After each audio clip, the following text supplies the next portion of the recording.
अस्सलाम वालेकुम, welcome to my channel. आज हम आपके लिए लेके आए हैं बर्फ़ की रेसिपी। बर्फ़ से गोला कैसे बनता है तो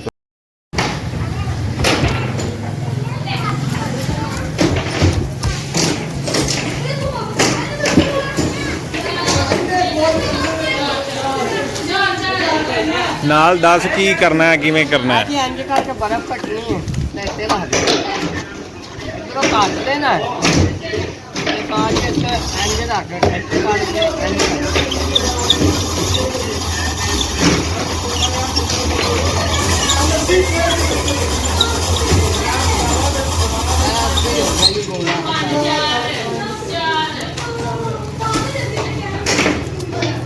गेम हो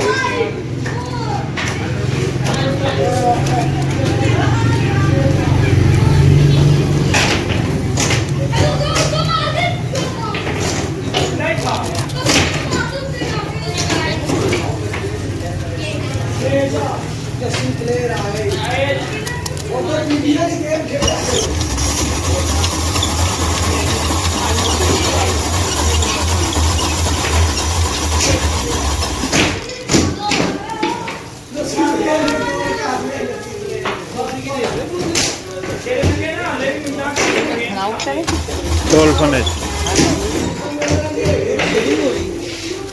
मैनू 4 साल हो गए बैरिया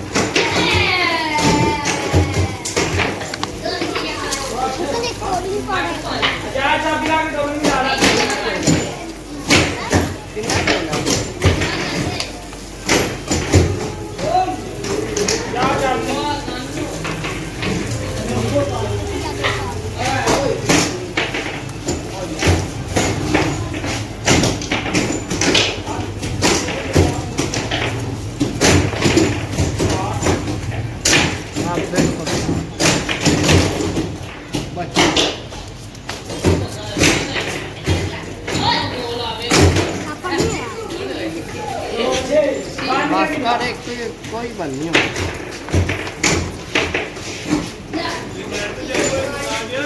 ना तो मैं बनाने लगा डॉल्फिन वाला मैं कहा भाई बना ला तेरी तरह मिलाए बोल मैं कहा फड़ा नहीं तू पानी